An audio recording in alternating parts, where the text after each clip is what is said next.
जसं मी आत्ताच काही क्षणापूर्वी म्हटलं की मंत्रिमंडळ विस्तारामध्ये अनेक दिग्गजांना डच्चू दिलेला बघायला मिळतोय, कारण अनेक बड्या नेत्यांची नावच यंदा मंत्रिमंडळ विस्तारातून वगळली गेली आहेत। राष्ट्रवादी काँग्रेसचे बडे नेते छगन भुजबळ, दिलीप वळसे पाटील, धनंजय मुंडे यांची नावं अजून तरी लिस्टमध्ये नाही आहेत। भाजपच्या यादीत सुधीर मुनगंटीवार, रवींद्र चव्हाण या दोघांचं नाव नाही आहे। रवींद्र चव्हाणांवर नवी मोठी जबाबदारी येऊ शकते, तर शिवसेनेकडून दीपक केसरकर, अब्दुल सत्तार, संजय राठोड यांना डच्चू मिळण्याची शक्यता आहे। त्यांचं नाव लिस्टमध्ये नाही आहे, कारण कलंकित किंवा सुमार कामगिरी असलेल्या चेहऱ्यांना भाजपच्या पक्षश्रेष्ठींनी नाकारल्याच्या चर्चा आहेत। या व्यतिरिक्त अजून एक कारण असू शकतं की ज्या नेत्यांची नावं या मंत्रिमंडळ विस्ताराच्या यादीत नाहीत त्यांना कदाचित वेगळी मोठी जबाबदारी दिली जाऊ शकते।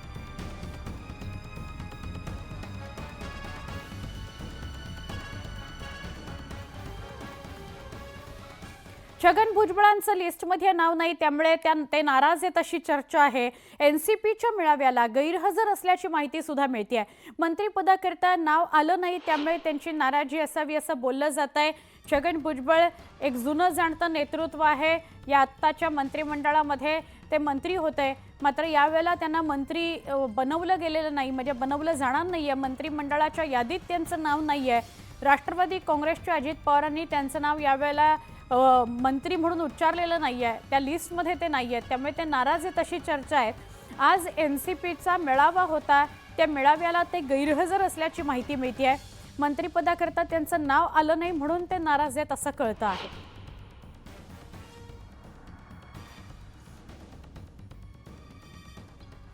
तर थोड्याच वेळामध्ये म्हणजे साधारण 4:15च्या दरम्यान राज्य सरकारचा मंत्रिमंडळ विस्तार होतोय, नागपुरामध्ये राजभवनामध्ये होतोय। त्यामुळे नागपुरातल्या राजभवन परिसरात शपथविधी सोहळ्याची तयारी पूर्ण झालेली आहे। महायुतीचे 39 आमदार आज मंत्रिपदाची शपथ घेणार आहेत। राज्यपाल CP राधाकृष्णन नव्या मंत्र्यांना पद आणि गोपनीयतेची शपथ देतील। हे नागपूरचं राजभवन आपण बघतोय आणि ह्या समोरच्या लॉनवर तयारी पूर्ण झालेली आहे। असं म्हणतायत की या समोरच्या लॉनवर, राजभवनाच्या या समोरच्या आतल्या लॉनवर शपथविधीचा सोहळा होणार आहे आणि 39 मंत्री आज पद आणि गोपनीयतेची शपथ घेतील।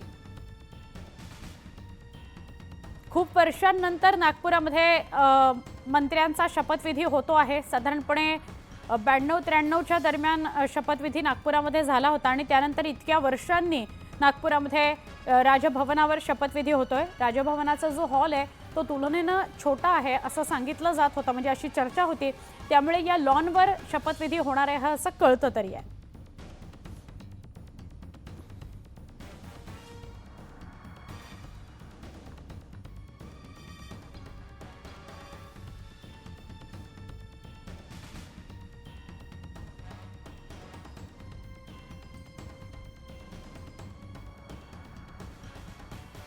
आमचा लाडका शेतकरी असेल, आमचे लाडके युवा असतील किंवा या महाराष्ट्रातील गोरगरीब असतील, 18 पगड जातीचे लोक असतील, आमचे मराठा समाजाचे, धनगर समाजाचे, आदिवासी समाजाचे, अनुसूचित जातीचे सर्व लोकांनी हा जो काही विश्वास या ठिकाणी दाखवला, या विश्वासाचा हा विजय।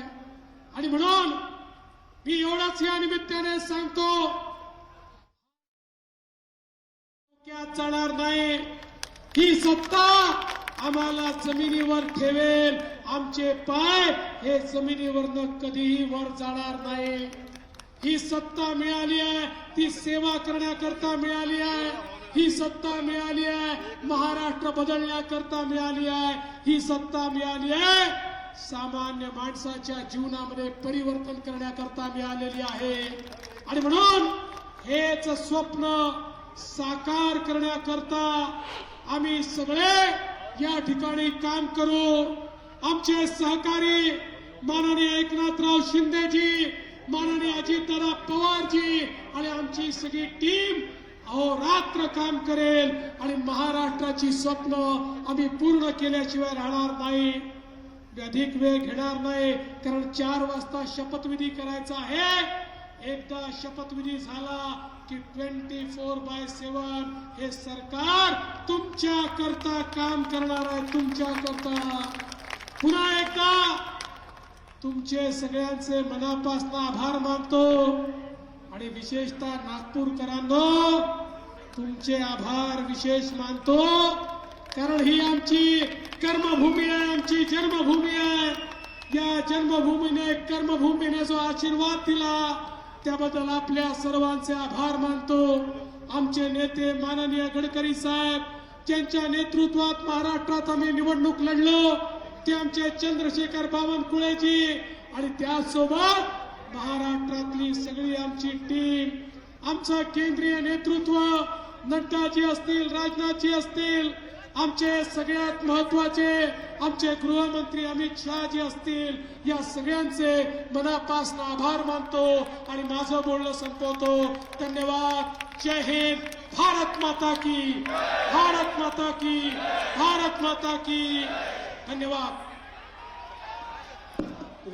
देवेंद्र फडणवीस यांचा विजयी जल्लोष, नागपूरकरांनी त्यांचं विजयी स्वागत केलेलं आहे. विजयी रॅली याला संबोधलं जात आहे, पण खरं तर नागपूरकरांचा, घरच्यांचा हा कौतुक सोहळा आहे असंच म्हणावं लागेल. देवेंद्र फडणवीस नागपुरामध्ये म्हणजे मुख्यमंत्रीपदाची शपथ घेतल्यानंतर नागपुरामध्ये पहिल्यांदाच आज गेलेत, त्यामुळे त्यांचा हा कौतुक सोहळा केला गेला.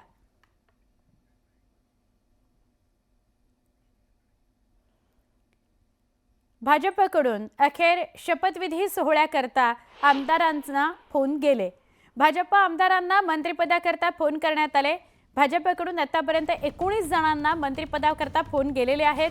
यामध्ये नितेश राणे आहेत, मंगल प्रभात लोढा, आशिष शेलार, पंकजा मुंडे, शिवेंद्रराजे भोसले, जयकुमार रावल, माधुरी मिसाळ, संजय सावकारे, अतुल सावे, आकाश फुंडकर, चंद्रकांत पाटील, गिरीश महाजन, पंकज भोयर, राधाकृष्ण विखे पाटील, गणेश नाईक, मेघना बोर्डीकर, चंद्रशेखर बावनकुळे, अशोक उईके, जयकुमार गोरे यांची मंत्रिपदी वर्णी लागणार आहे. या सगळ्यांना फोन गेलेले आहेत आणि ते सगळे आता नागपूरकडे रवाना देखील झालेले असतील. टीम देवाभाऊ आपण बघतोय.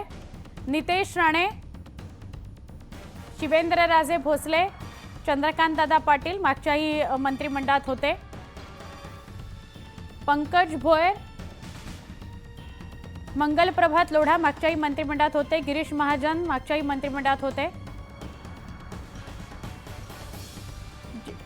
जयकुमार रावल, राधाकृष्ण विखे पाटील, गणेश नाईक.